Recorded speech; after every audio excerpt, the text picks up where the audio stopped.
Olá, sejam bem-vindos, bem-vindas ao Café com Fio, o seu espaço para conversar sobre fundos de investimento listados na Bolsa. Eu sou Andrés Costa e hoje recebemos Felipe Vaz, que é da gestão do CCME 11, um fundo imobiliário multiestratégia da Canuma Capital. Então, pega o seu café, relaxa e vamos nessa. Seja muito bem-vindo novamente, Felipe. Nós que já conversamos aqui sobre o fundo, conversamos sobre o mercado e conversamos sobre o REITs. Hoje nós vamos falar só do mercado nacional. Bem-vindo, Felipe. Obrigado, Andréia. Prazer em estar aqui com você novamente. E como você falou, acho que tem bastante coisa para a gente falar, né? Tem oportunidades, tem desafios aqui no mercado local. Então, mais uma vez aí, obrigado pelo convite. Então vamos aí falar a respeito de como que o fundo CCME está alocado nesse cenário, até estávamos conversando antes, né, Felipe, nesse cenário de juros altíssimos. Como é que o fundo está se comportando e como que ele está alocado? Tá. Bom, o CCME, a gente agora nesse ano a gente completou aí pouco mais de 3 anos, né, desde o IPO, né, a primeira emissão de cotas do fundo. A gente já fez 4 emissões de cotas, hoje ele está com patrimônio aí, da ordem de 708 milhões de reais, com 8.200 cotistas, né, e nesse ano de 2025, ele passou a compor também o IFIX, né, o índice lá de fundos imobiliários. Como multi-estratégia, né, a gente tem a oportunidade de fazer alocações tanto, né, no mercado de CRIs, né, os títulos aí com lastro no segmento imobiliário.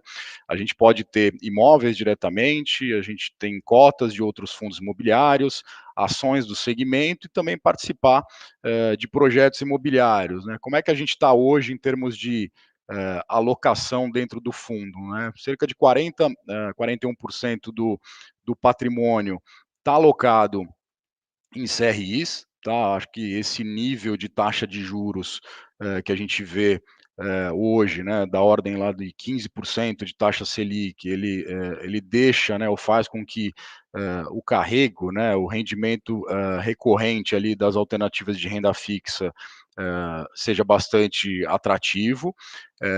Hoje, esses 41% da carteira alocados em CRI, em termos de remuneração, a gente tem cerca de 66% desses CRIs são com remuneração atrelada a CDI+, né, hoje na média ali CDI mais 2,9% ao ano, então é um negócio que rende aí, né, perto dos 18% ao ano, né, em termos de remuneração para a carteira do fundo, e a gente tem cerca de um terço da carteira alocado em títulos atrelados à inflação, mais uma taxa de juros, né, IPCA mais, hoje a 10,80, né, que também é uma bela remuneração ali, né, um prêmio, se a gente pensar hoje que os títulos públicos lastreados à inflação, né, o Tesouro IPCA+, pagando alguma coisa entre 7,30 e 7,5, né, para os prazos mais longos, você está falando que você tem uma carteira com um prêmio relevante em relação a né, a remuneração dos títulos do Tesouro. Então, acho que essa parte da carteira, né, atrelada aos CRIs, ela é uma defesa importante dentro do fundo. No começo de 2024, né, quando a gente tinha um cenário ou né, uma expectativa de mercado que era bem diferente daquela que a gente tem hoje, né, de um juros caindo ao longo do tempo, né, chegando até níveis abaixo dos 10%, quando a gente mostrava, né, e falava com os investidores, a nossa carteira tendo 2/3 dos CRIs aí atrelados ao CDI, né, os investidores perguntam, pô, mas num juros caindo, né, vai render menos a carteira. Eu acho que agora, né, como no Brasil aqui a gente também tem mudanças aí bastante grandes, né, de cenários ao longo do tempo. Hoje é só uma carteira que defende bem, né, e dá um carrego positivo para o, né, pro fundo e para os investidores. A gente tem uma outra parte da carteira que é a segunda maior exposição dentro do fundo, que são os imóveis diretamente. Hoje a gente tem 27% do patrimônio, cerca de 190 milhões de reais em imóveis diretamente, e a gente tem representantes de dois segmentos aqui, né, nos imóveis diretos do fundo. A gente tem um ativo que é um ativo residencial voltado para locação, que é o Casa Vila Olímpia, um ativo que fica aqui perto da região da Faria Lima, em São Paulo. São 243 apartamentos voltados para locação. Isso representa aí alguma coisa como 20% do fundo. E a gente tem uma outra parcela em imóveis, né, que a gente tem uma participação de 10% em um shopping aqui em São Paulo, que é o Shopping Jardim Sul, que também compõe essa parcela aqui dos imóveis diretamente. Hoje, no portfólio do CCME, a parcela em cotas de outros fundos imobiliários, elas representam aí cerca de 16% do fundo, tá? A gente tem de fundos imobiliários aqui, a gente tem algo como 15 fundos, né, que a gente seleciona do universo de cobertura. Hoje a gente cobre cerca de 75 fundos imobiliários, né, outros fundos imobiliários, e a gente faz esse filtro, né, e aloca em algo como 15, né, naqueles que a gente vê a melhor oportunidade de risco-retorno. E a gente tem 5% do patrimônio do CCME hoje são ações do segmento imobiliário. Aqui a gente foca principalmente as ações listadas do segmento de shoppings, tá? Que é um segmento que, na nossa visão aqui, ainda está bastante descontado, ainda que já tenha tido uma recuperação ao longo desse ano de 2025, que é uma componente aqui que entrega para a gente, né, dentro do fundo, menos dividendo, né, de curto prazo, mas uma oportunidade de ganho de capital que é mais relevante, tá, na nossa visão. E hoje o CCME, a gente tem cerca de 12% que estão em instrumentos de caixa, tá, André? Recentemente a gente fez a venda de um dos imóveis do portfólio, era um imóvel menor, né, um hotel localizado ali no centro de São Paulo, que a gente desinvestiu, foi um valor pequeno dentro do fundo, alguma coisa como 18 milhões e meio, e a gente gerou aí uma taxa interna de retorno da ordem de 17,4% durante esse período aí né, ao ano, durante esse período de investimentos, que foi alguma coisa como 2 anos. Nos próximos meses aqui, qual que é a nossa cabeça aqui de gestão em termos de alocação, né? A gente tem a liquidação de CRI que a gente está estruturando aqui dentro de casa, e a gente deve fazer a integralização em breve. E também a gente está sempre de olho aqui nas oportunidades, né, que o mercado, especialmente o mercado secundário de fundos imobiliários, né, dão para a gente, né? A gente tem vivido praticamente uma montanha-russa aqui em termos de cotação dos ativos locais, né, os fundos imobiliários também, né, então a gente tem meses, trimestres que são muito bons, e meses, trimestres que não são tão bons e às vezes alguns muito ruins, né, então nessas horas também você ter uma parcela aqui do fundo disponível em caixa para a gente aproveitar as oportunidades, a gente entende que é uma boa estratégia, né. Exatamente, justamente para aproveitar as oportunidades, que é quando, acontece essa volatilidade maior no mercado, é que vai ter boas oportunidades ali para você estar adquirindo, né.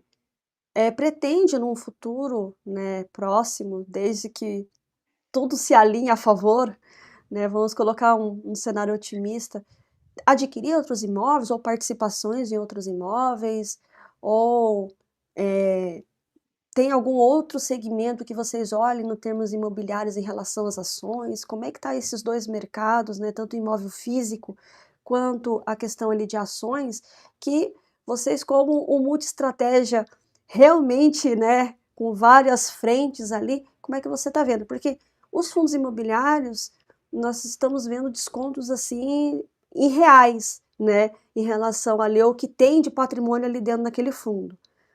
Os CRIs, um momento interessante, né, ali, justamente por conta dessas questões de juros futuros alto e também a Selic alta, né, então dá para aproveitar esses dois pontos. Mas em imóveis físicos, né, você falou que fez uma venda, inclusive uma TIR bem interessante, e a questão de ações, que também pega um pouco os investidores quando fala nesses 2 pontos. Tá. Eu acho que da parte de hoje, pensando nesses instrumentos mais líquidos aqui dentro do fundo, a gente está falando, algo como 80 milhões de reais. Eh, 80 milhões de reais não é um valor muito alto pensando na aquisição de um imóvel, diretamente, né, André. Óbvio, se a gente for pensar aqui eventualmente uma loja de varejo, né, um supermercado, eventualmente até caberia dentro dessa alocação, mas quando a gente pensa, por exemplo, numa participação, né, num shopping ou uma participação num prédio de escritórios, não é um valor, né, tão alto aqui para a gente fazer uma nova aquisição. Então, a cabeça aqui, para os próximos meses, pensando nesse recurso mais líquido, é justamente a gente priorizar aonde a gente vê as maiores oportunidades aqui de retorno no curto prazo, que estão, né, alocações, novas alocações em CRI, com carrego, né, positivo, tá? E com spreads que façam sentido também, né? A gente tem visto nesse mundo da renda fixa dos produtos isentos uma natural demanda dos investidores buscando, né, produtos que tem um retorno atrativo, mas isso em algum momento acaba também gerando uma pressão por menos taxa, né? Se eventualmente você está tendo menos remuneração para o mesmo nível de risco, né, que você tinha, por exemplo, há 6 meses atrás, há um ano atrás. Então a gente toma bastante, né, tem bastante cautela aqui para a gente precificar, né, o risco das operações e se aquele nível de retorno acima do que seria lá um título público ou acima do CDI, se ele está precificando, se está condizente com esse risco que a gente está assumindo. No mercado secundário de fundos imobiliários, ao longo a gente completou agora 3 anos que a gente está, né, fazendo essas alocações mais líquidas, tanto em fundos imobiliários quanto em ações. Eh, Ao longo do tempo, a gente ficou com o patrimônio do fundo cerca de 100 milhões de reais, pouco menos do que isso. Só que entre compras e vendas, a gente movimentou mais de 630 milhões de reais. Então foi uma carteira realmente que a gente não ficou parado, que a gente buscou se aproveitar ao longo do tempo para fazer as alocações. Então hoje, olhando o que a gente vê de oportunidade, a gente olha, né, somos, né, agnósticos, a gente não tem preferência nenhuma por segmento, tanto que, né, o CCME ilustra bem isso, né, a nossa maior posição aqui num imóvel diretamente é no segmento residencial para renda, né, já é difícil você ver, né, fundos do segmento, né, dos hedge funds, multi-estratégia com imóveis, né, e imóveis no segmento residencial, né, só o CCME tem. Então a gente não tem muito essa cabeça de segmento-alvo. A gente vai buscar alocações no segmento que mais faça sentido. A gente recebe muitos deals, né, ou ofertas aqui de imóveis para aquisição, seja do segmento logístico, seja no segmento de escritórios, seja no segmento de lojas, né, com contratos, né, lojas, supermercados, atacarejos, né, que é um segmento que, né, dentro dos fundos imobiliários é o segmento lá de renda urbana, né, André? Então a gente está aberto, sim, a gente está sempre olhando esses segmentos, mas quando a gente olha hoje aquilo que tem chegado de alternativas de alocação e a gente compara, por exemplo, com o preço que eu consigo comprar uma cota de um fundo imobiliário de segmento de escritórios, preço por metro quadrado, oportunidade que a gente vê de valorização, a gente tende a ficar mais com aquilo que a gente está vendo hoje no mercado secundário. E falando das ações, né, também a gente vem alocando, né, e desalocando dessa parcela em ações ao longo desses últimos 3 anos dentro do fundo. Recentemente a gente incrementou a parcela, né, em ações do segmento, a gente comprou um pouco mais de ações da Iguatemi, um pouco mais de ações da Alus, né, que junto com a Multiplan ali formam essa parcela aqui que a gente tem alocado em fundos de shoppings. E no nosso cenário base, quando a gente olha, faz o comparativo dessas empresas, né, que ao longo do tempo foram mudando, né, assim, a própria Alus uma combinação de várias empresas do segmento, né, que se juntaram, mas mesmo quando a gente pega, né, Iguatemi, Multiplan, eles hoje melhores do que, né, essas empresas tinham há 5, 10 anos atrás, tem entregue, né, especialmente Iguatemi e Multiplan, um resultado ao longo do tempo superior aos índices de inflação, né? Ou seja, eles estão conseguindo capturar a inflação, né, um ganho real em cima dos resultados dos shoppings.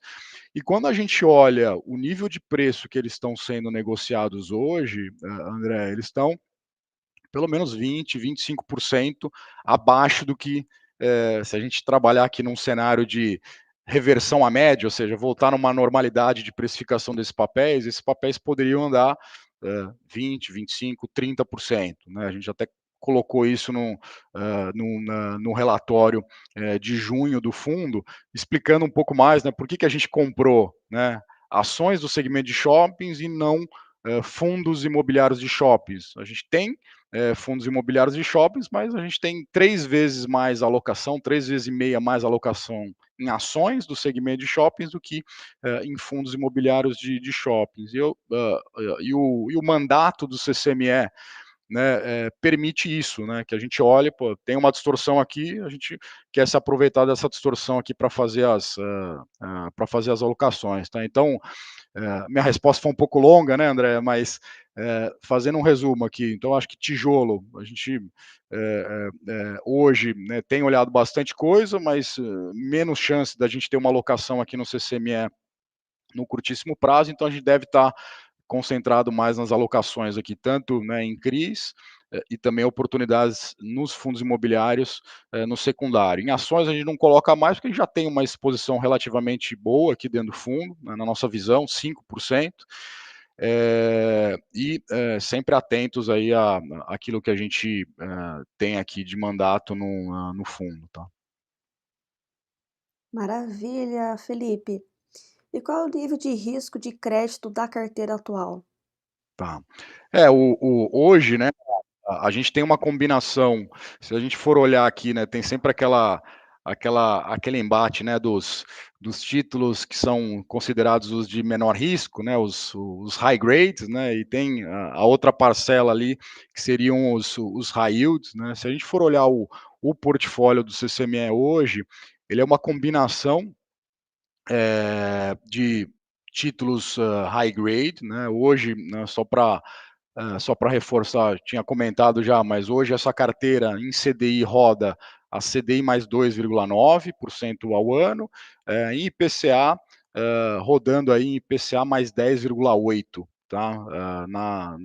Esses títulos todos aqui marcados a mercado, né? Ou seja, já ajustados aqui a precificação. Então, se a gente for olhar, a gente tem alguma coisa em IPCA mais ali com spread de 3 e alguma coisa, né? 3 pontos e pouco acima do que pagaria, né, um título do Tesouro. Então, dentro do portfólio, a gente tem de CRIs, tá? Uma concentração, né, em dois blocos de CRIs aqui que a gente considera hoje o menor risco disponível que a gente tem no mercado, que foi uma operação que a gente fez aqui, estruturou dentro de casa, que são CRIs que o nosso devedor é o fundo de shoppings, que é o HGBS, né, o fundo da Rede.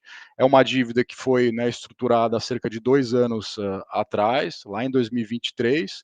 Foi a primeira alavancagem que o HGBS fez, né, dentro do portfólio. Foi uma operação de 215 milhões, a gente tem 110 milhões em 4 CRIs, né, separados ali, dentro do CCME. Se a gente for olhar em termos de exposição, 110 milhões não é desprezível dentro do patrimônio do CCME, né, estamos falando alguma coisa aí perto dos 15%, mas o que a gente tem, né, e por que a gente gosta dessa operação, a gente ancorou e temos a estruturação dentro de casa aqui, né, a gente hoje tem esses CRIs do HGBS pagando para a gente CDI mais 2,4, na marcação a mercado, né, IPCA mais 10,5. Quando a gente comprou esses papéis, eles foram precificados aí na casa de IPCA mais 8. Na época que o Tesouro IPCA mais estava 5,10. Né? Então a gente teve esse spread bastante interessante aqui na operação. E ele é e a gente tem como garantia que todo o fluxo de recebíveis dos 15 shoppings do HGBS, entre o que ele paga de juros e o que ele, né, gera de resultado, a gente tem 6 vezes cobertura de juros, ou seja, 6 vezes, né, a cobertura dos juros que ele paga. A gente tem 4 shoppings em garantia, e a gente também impôs ali na operação algumas restrições à alavancagem do fundo, né, até um determinado limite. Então, na nossa visão, é uma operação high grade, mas com prêmio, né, com uma remuneração muito boa, né, que seria ali um mid-risk, né, digamos assim. É, e no outro extremo, né, quando a gente pensa as novas operações que o fundo tem feito aí, especialmente a partir de 2024, a gente tem feito uma alocação mais concentrada dentro do segmento residencial, tá? E no segmento residencial, de tudo um pouco, tá? Quando a gente pensa no segmento residencial, a concentração das últimas alocações que a gente fez foi no financiamento de obra, né? Então você tem lá um projeto imobiliário, quem está desenvolvendo aquele projeto ele tem um nível determinado de vendas, ele recebe uma parte durante a obra, mas ele sempre precisa de algum complemento, né, que tem que vir desde um financiamento dado por uma instituição financeira mais tradicional, um banco, né, naquilo que o mercado chama de plano empresário. Só que os bancos, né, dado que você tem menos dinheiro disponível para emprestar no crédito imobiliário, né, o saldo de poupança tem caído ao longo do tempo, os bancos eles estão de alguma forma privilegiando o direcionamento desse crédito imobiliário para a pessoa física, né, para, né, quando eu for comprar lá um apartamento, uma casa, direcionar para esse crédito aqui para a pessoa física. E tem uma falta, né, de disponibilidade de recursos para as construtoras, incorporadoras, né, fazerem o financiamento de seus projetos. Então, a gente tem feito algumas operações, né, nesse segmento.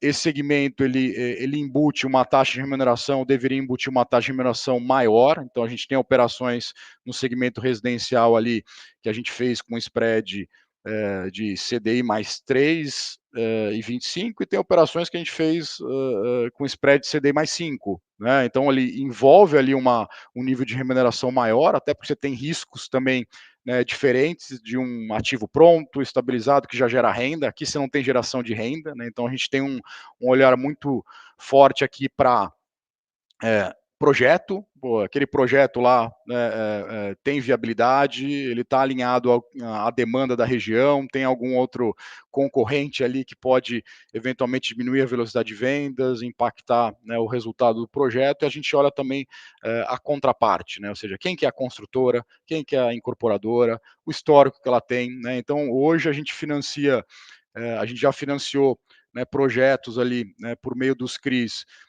seja na região, na região sul, né, no norte do Paraná, empresas e projetos ali no Centro-Oeste, né, em Goiânia,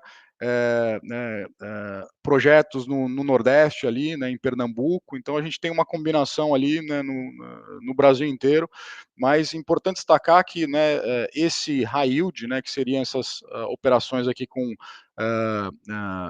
spread, né, maior, né, com nível de retorno maior, são, né, em segmentos que a gente entende que a gente consegue mensurar bem os riscos, né, seja de execução de projeto, né, de precificação.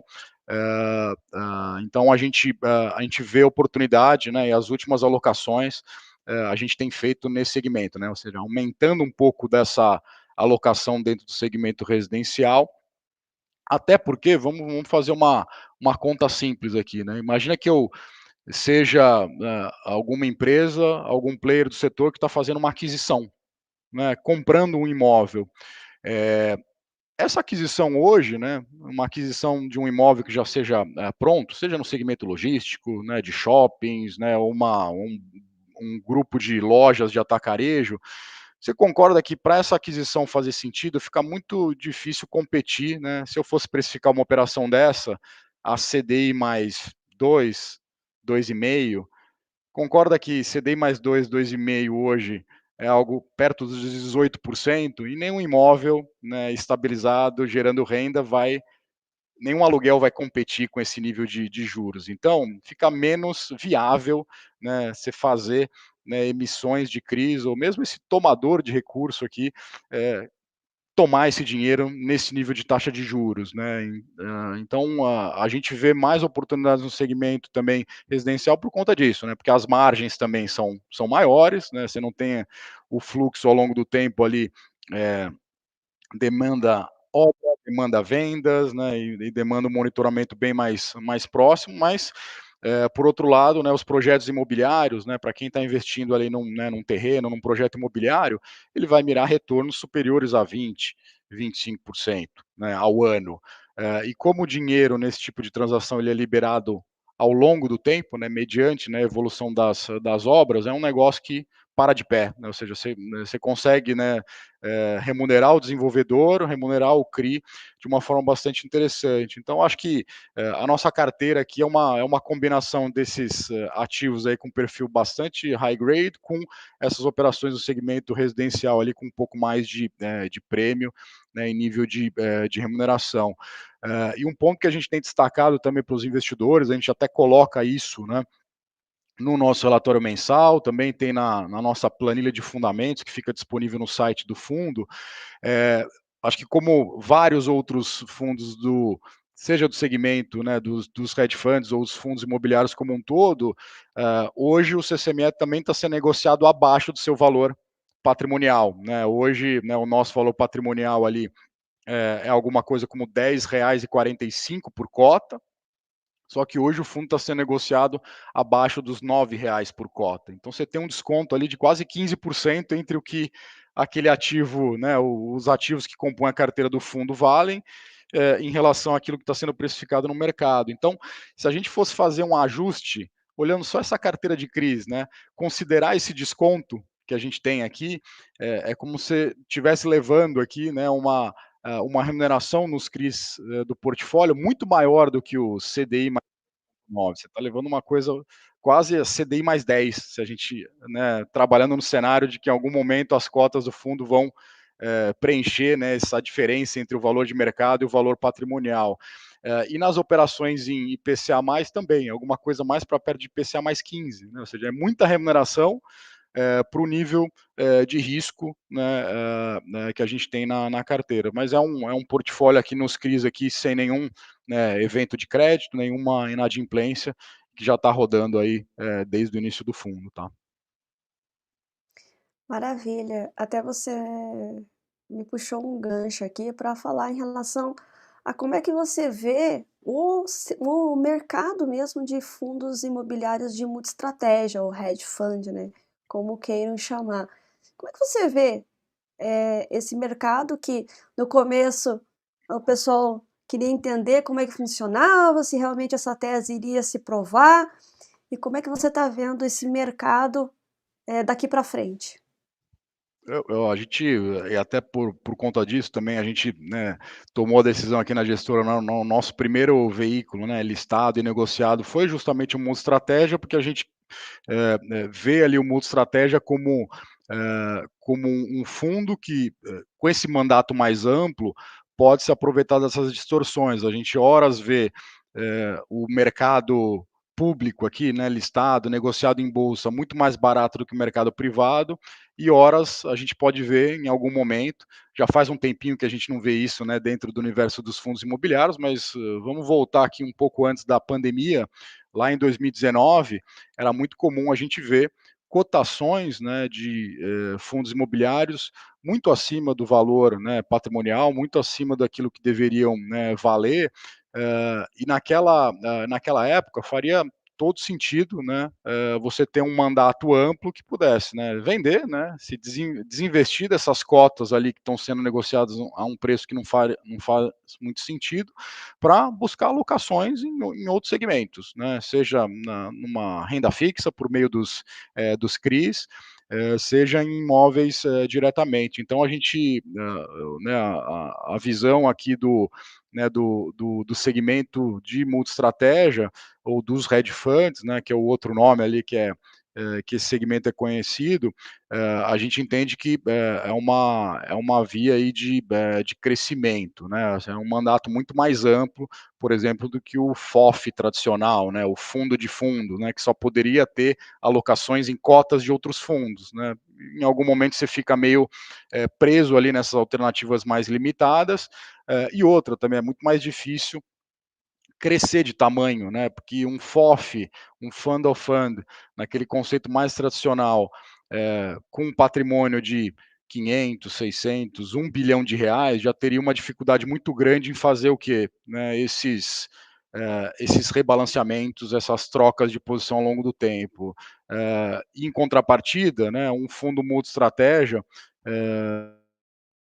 a gente poderia ter um patrimônio de 2 bi, 2 bi e meio, 3 bilhões de reais, eu poderia ter lá 1 bi e meio de dívida, né, 1 bi em imóveis, 500 milhões em cotas de fundos imobiliários, 300 milhões em ações, ou seja, você poderia ter um grau de diversificação que permite o crescimento mais sustentável ao longo do tempo. Acho que uma das coisas que a gente sempre discute, né, e comenta com os investidores nas interações, e procura deixar mais claro ali dentro dos relatórios mensais, é que, como ele é um segmento que pode ter tudo, também traz um desafio para o investidor separar, né, o fundo A do fundo B do fundo C, né, porque cada um tem a sua estratégia. Você pode ter um fundo multi-estratégia que só tem CRI, né, você pode ter um fundo multi-estratégia que só tem cotas de outros fundos. Então, eu acho que para o investidor aqui, o que eu costumo sempre destacar é acompanhe a carteira, né, de cada um dos multi-estratégia ao longo do tempo, veja se, né, o mandato que está sendo proposto está sendo praticado, porque uma coisa é você falar que você pode ter de A a Z dentro do segmento, todas as alternativas. Outra coisa é, será que ao longo do tempo, né, foi praticado esse mandato mais amplo? Foram, né, aproveitadas as oportunidades? Então a gente, né, em todo o relatório ali, a gente procura mostrar um pouco dessa linha do tempo, para mostrar, pô, períodos que a gente alocou em ações, que a gente desinvestiu em ações, mudanças de segmento, né, para também não ser aquela carteira que você olha e, puta, tá a mesma de 5 anos atrás, né? Então, puta, será que em 5 anos não teve nenhuma oportunidade ali de aumentar CRI, diminuir CRI, comprar imóveis? Então, acho que isso é aí que o fundo, que uma gestão pode se diferenciar, né? Eu acho que o investidor tem que avaliar isso quando for comparar, né? Eu acho que o desafio é fazer essa separação aqui e ver qual que é o mandato e como é que está sendo feito ao longo do tempo, tá? Ou seja, mostrar o quanto ativo aquela gestão está ali, né, tentando trazer resultado para o cotista, né? Que é aquele que vai, o quanto que você vai agregar valor naquele resultado. Para eles que realmente ali fazem o fundo crescer, enfim, é o que realmente acontece, né, Felipe? É isso aí. Felipe, falando também, e como multi-estratégia, ele aproveita ciclos, como é que a gestão está acompanhando aí a movimentação macro? Brasil, e eu sei que você tem um outro fundo na casa que é mais voltado para os vovôs dos fundos imobiliários, ou primos mais velhos, né? Como é que você vê a questão macro nacional e internacional e o quanto isso impacta nos ciclos Sim, econômicos? sim.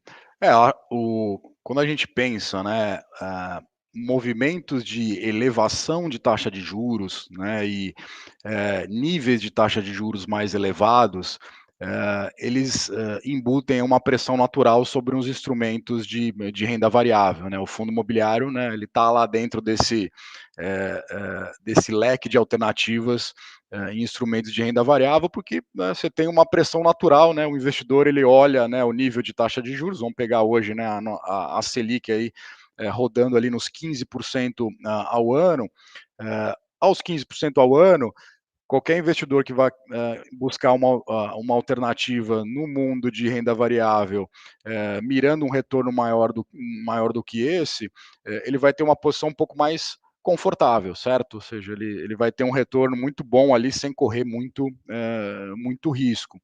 Só que a gente sabe que essas horas elas são, né, isso ocorre, como você comentou, né, André, por ciclos, né? Então não é sempre que a gente vai ver uma Selic a 15%, tanto que fazia muito tempo que a gente não via uma Selic no nível de 15%. Nesses últimos 20 anos a gente viu a Selic a pouco mais de 2%, e a gente viu a Selic perto do nível que a gente tem hoje, até patamares maiores. Então, acho que para o investidor é sempre importante dizer que nessas épocas que você tem um juros mais elevado, aqui ou em qualquer lugar do mundo, né, falando um pouquinho já de economia, né, norte-americana, lá a gente também teve um ciclo nesses últimos 3 anos e meio de elevação, né, de níveis de taxa de juro. Quando a gente olha, né, os avós dos fundos imobiliários aqui, né, os REITs, eles também estão, né, no acumulado de 3 anos, né, com uma performance de queda de 5% no período de 3 anos e meio, né? Mas nesse período de 3 anos e meio você teve meses e trimestres de elevação e meses e trimestres que, né, o mercado não foi tão bem. Então, movimentos de alta de juros pressionam, né, a cotação ali dos ativos de renda variável, especialmente, né, quando a gente olha o mundo aqui dos fundos imobiliários, os fundos de tijolo, né? Porque o aluguel você não consegue, né, aumentar 20, 30%, acompanhar a taxa Selic, certo? O aluguel ele tem, né, um limite do potencial que o inquilino pode pagar. Você tem uma correção contratual pela inflação, mas a gente sabe que em alguns momentos você não consegue também eventualmente repassar a inflação, se tiver alguma oferta muito grande de áreas, vacância, ou o próprio inquilino tiver algum desafio ali econômico ali. Então, esses juros altos aqui na nossa visão é o que fazem com que, olhando assim num horizonte mais curto, né, muito difícil cravar aqui o que, que vai ser o mercado daqui a 6 meses, acho que bola de cristal ninguém tem, né, eu também não tenho, mas no horizonte de 6 meses a um ano, a gente deve ter alguma valorização um pouco mais contida, justamente porque a gente está num período de estabilização nesse nível de juros. Acho que o mercado começou a colocar na conta que os juros está chegando no final de ciclo, né, pela sinalização ali das últimas reuniões ali do Banco Central, né, do Comitê de Política Monetária, mas não quer dizer que esses juros vai, né, cair dos 15% para os 10% tão já. Né, quando a gente pega até a expectativa do Focus, né, que é aquele levantamento ali feito com instituições de mercado, os juros ele só chega alguma coisa perto de 10% lá em 2028, pelo menos a expectativa que, né, hoje está na conta. Mas quando a gente olha, não o Focus, mas vamos ver o que o mercado de expectativa de juros está precificando, né, é muito acima desses 10% nesse horizonte. Né? A gente tem praticamente um cenário de que daqui para 5, 6 anos os juros vai continuar, na média, alguma coisa como 13,70, 13,80. 14%. Né? Então, é um nível de juros ainda bastante elevado. E o juro real, né, que é o IPCA, né, os títulos públicos atrelados à inflação, hoje estão pagando um percentual superior a 7%, mais para perto de 7,5%, né, e que historicamente é um nível de remuneração muito elevado. Mas não vamos esquecer que lá em 2023, né, faz tanto tempo assim, a gente chegou a ter um Tesouro IPCA mais pagando 5,10, 5,20. Né? Se a gente tivesse um cenário de juros caminhando para esse número ao longo do tempo, a gente com certeza teria um gatilho maior de valorização. No final de 2024, início de 2025, a gente viveu um período né, que juntou, né, temas macroeconômicos, né, investidores eventualmente vendendo, né, as cotas ali, desmontando posições, reduzindo alocações dentro dos fundos imobiliários. A gente viu precificações que faziam muito pouco sentido. Né? O próprio CCME, a gente chegou a ter a cotação do fundo sendo negociado 35% abaixo do valor patrimonial. A gente chegou a ver fundos de papel, né, os fundos de CRI, negociando 20, 25% abaixo do patrimonial. Né? E vamos pensar que hoje nos fundos imobiliários você tem uma parte importante que acompanha a taxa de juros, né, que são fundos que têm títulos de renda fixa lá dentro, né, então, na minha visão aqui, esses portfólios que têm uma concentração maior em CRI, por exemplo, eles pagaram uma conta que não deveriam pagar, né? Porque se os juros vai estar mais alto, você tem uma carteira em CDI, pô, é bom também, né? Não bom no sentido econômico, né? Porque a gente sabe que é uma trava importante, né? Do ponto de vista de crescimento. Mas você teria um carrego mais positivo. Então, a gente ainda vê um cenário macro mais, né, em resumo aqui, um cenário macro mais desafiador. Acho que a volatilidade mundo afora, né, acho que o mundo inteiro tá com um pouco com cara de Brasil, né, nos últimos meses, então a gente vê essa volatilidade grande também nos mercados internacionais, e incerteza, né, esse risco maior gera maior pressão aqui nos instrumentos de renda variável, mas a nossa cabeça aqui é sempre buscar aproveitar essas distorções que o mercado sempre vai permitir, né, e dar oportunidades de alocação, e ser bastante fiel aqui naqueles ativos que a gente entende que tem uma maior oportunidade, que a gente está comprando bem. Acho que o nosso mote aqui, assim, acho que o comprar bem aqui é o que, na maioria das vezes, vai garantir um bom resultado nas alocações, né? Mas, de novo, sem ter a bola de cristal em saber o que vai acontecer né, com os fundos imobiliários na próxima semana. Mas a gente fez um estudo lá no finalzinho do ano passado, né, quase no olho do furacão ali, em termos de precificação dos fundos imobiliários, a gente tinha feito um exercício, né, de que o investidor que estaria comprando fundos imobiliários naquela oportunidade, que o mercado estava lá uns 13, 14% abaixo do valor patrimonial, né, aquele indicador lá, o PVP, estava alguma coisa perto de 12, 13% abaixo do valor patrimonial. A gente fez um exercício, né, e em menos de 10% do tempo, na série toda do IFIX, o investidor teve chances de comprar fundos imobiliários naquele nível de preço. E a gente fez um exercício, ó, aquele investidor que comprou quando estava nesse nível de preço, olhando para uma janela 12 meses à frente, né, qual que teria sido o resultado? E a gente confrontou isso com o CDI, né, em quase 100% do tempo o investidor teria batido o CDI, né, aquele investidor que comprou ali num momento de mais incerteza. Esse ano, tudo mais constante, está mostrando um pouco disso, né, porque a gente tem lá um CDI que não está baixo, está um pouco acima ali dos seus 7, 8% ali no acumulado do ano, e você tem os fundos imobiliários andando acima de 10% no ano, né? Então, assim, nesse ano os fundos imobiliários estão entregando um retorno aí superior ao CDI. Então, é muito difícil de ter essa bola de cristal aqui no curto prazo, mas a gente entende que períodos como esse aqui, juros mais altos, estabilização de juros e alguma visualização, alguma expectativa de queda de juros, historicamente é o período que você faz as melhores alocações, né? E é muito dentro disso que a gente tem aqui na cabeça da gestão do fundo, tá? É, exatamente. Porém, apesar de toda essa entrega, né, Felipe, não se vê uma janela, então, de crescimento do fundo, né, para esse segundo semestre. Justamente por estar tão abaixo aí, né, com esse desconto tão grande em relação ao PV, ao valor patrimonial do fundo, né, Felipe? Sim, sim. Não temos, assim, visualização de emissão de novas cotas, enquanto a gente estiver sendo negociado nesse nível aqui de PVP ali, né, hoje o fundo está negociando alguma coisa como 15% de desconto, né, a gente não vê espaço para fazer nenhuma emissão. Acho que uma das coisas que a gente tem visto mais recentemente são emissões, né, uma alternativa ali de fundos crescendo, agregando portfólios, especialmente imóveis, né? E daí o fundo, como que ele cresceria, né? Ele compra o imóvel, mas ele faz uma emissão de cotas ali no nível patrimonial, e é uma forma do fundo, né, dos fundos crescerem ali, mesmo não tendo esse ambiente aqui de emissões, né? A gente está sempre avaliando alternativas como essa, tá? A gente já teve propostas nesse sentido de aquisição de ativos, né, mediante essa troca de cotas.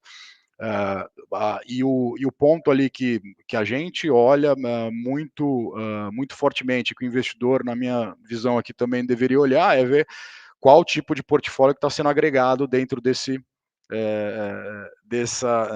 por meio desse instrumento, né? Porque não adianta você comprar um portfólio mais caro do que ele deveria, né, valer, e como quem está adquirindo essa cota está comprando no valor patrimonial, então pode ter uma diferença entre o valor efetivamente que aquele imóvel valeria e o valor que está sendo transacionado para dentro do fundo, tá? Então, de novo, aqui é o compromisso a gente aqui na Canuma, da gestão, é fazer movimentos que a gente entenda que faça sentido, seja para a diversificação da carteira, seja para o crescimento do fundo, seja para o investidor, que é, né, quem tem, né, o valor aplicado aqui, né? Aqui na gestão a gente tem, né, ele delegou essa gestão aqui profissional, justamente para a gente poder tomar essas melhores decisões aqui dentro do fundo, tá? Então essa que é a nossa cabeça.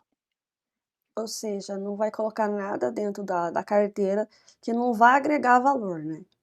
É isso, e que a gente tenha, e todos os imóveis que a gente, né, em algum momento colocou ali dentro do fundo, eram imóveis que a gente via um valor, assim, eu como gestor, a gente poderia agregar valor aqui, seja do ponto de vista operacional, seja numa oportunidade de preço. O maior representante que a gente tem na carteira, que é esse residencial para renda, a gente adquiriu, negociou esse ativo lá no final de 2022, né, nos primeiros 6 meses ali, 7 meses do fundo, que a gente começou a negociação.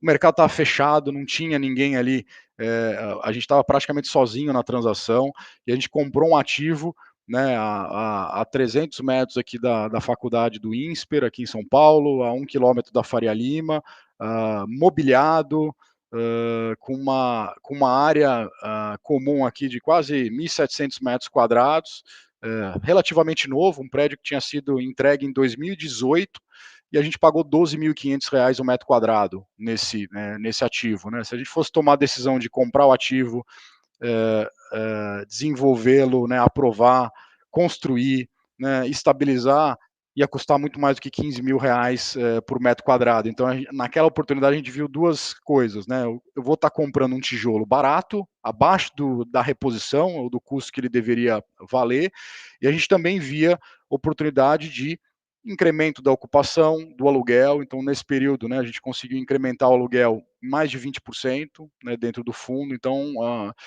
os imóveis que, né, o investidor pode esperar dentro do CCME são esses imóveis que, de alguma forma, aqui a gente entende que são defensivos, geram renda, e que a gente tem ali uma possibilidade de agregar valor para justamente fazer, em algum momento ali, desinvestir, né, fazer a venda daquele imóvel depois que ele já tiver, digamos assim, com o trabalho feito aqui, com esse trabalho de agregar valor no ativo, tá? E o fundo ele chegou a reforçar o caixa para segurar o rendimento ou tem ativos performando além do esperado?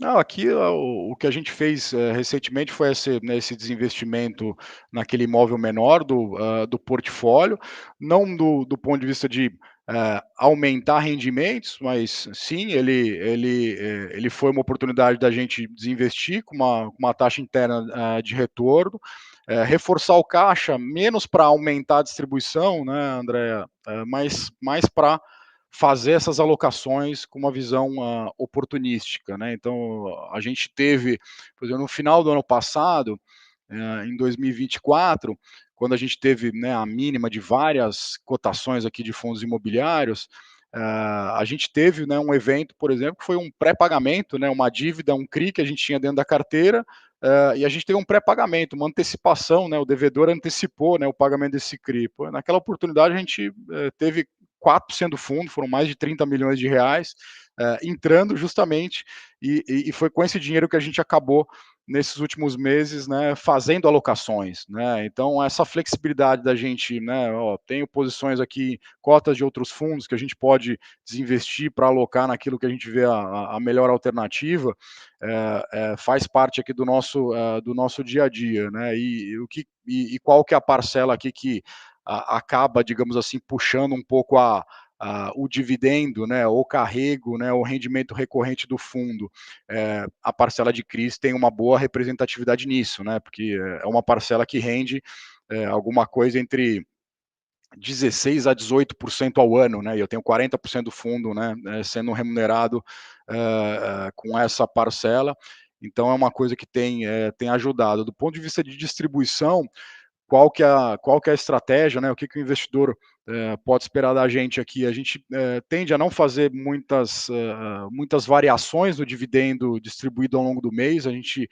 sempre busca estar entregando em linha com o nosso resultado recorrente, sem depender, né, de ganhos de capital ou coisas que não acontecem toda hora, né, a todo momento dentro do fundo.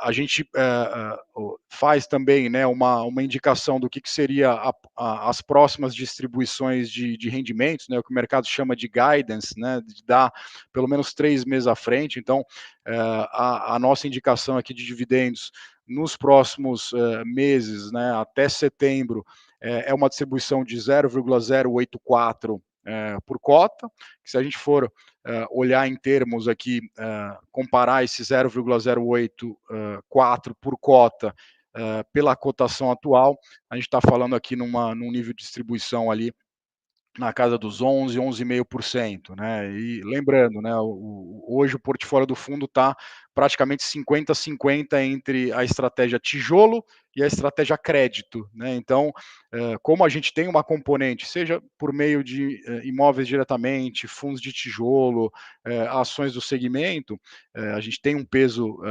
importante aqui dentro do tijolo, a gente não vai entregar o mesmo do que uma carteira num fundo de CRI, em algo que só tem renda fixa, né? Quando você só tem renda fixa, você tem um carrego melhor, só que você diminui um pouco das oportunidades de ganho de capital, pensando num prazo, né, a médio prazo, né, dentro da carteira. Então, o CCML tem essas duas componentes e a nossa ideia é sempre distribuir aqui aquilo que é o não recorrente. Se a gente tiver alguma folga, né, alguma sobra a cada semestre, né, é feita uma apuração pela regulamentação dos fundos. Se a gente tiver a gente no mínimo tem que distribuir 95% do resultado do fundo, e se tiver alguma sobra de resultado para a gente cumprir esses 95%, a gente também sempre faz ali nas viradas de semestre, né, nos meses de julho e nos meses de janeiro. Tá?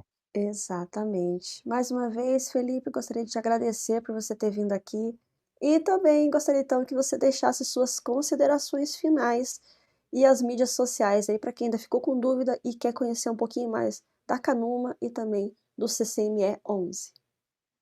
Legal. Bom, para finalizar aqui, Andréa, agradecer, né, a você mais uma vez pelo convite, colocar à disposição também, né, todo o time aqui da Canuma, né, as nossas redes sociais ali, tanto no LinkedIn, Canuma Capital, no Instagram a gente está Canuma Underline Capital e também no YouTube.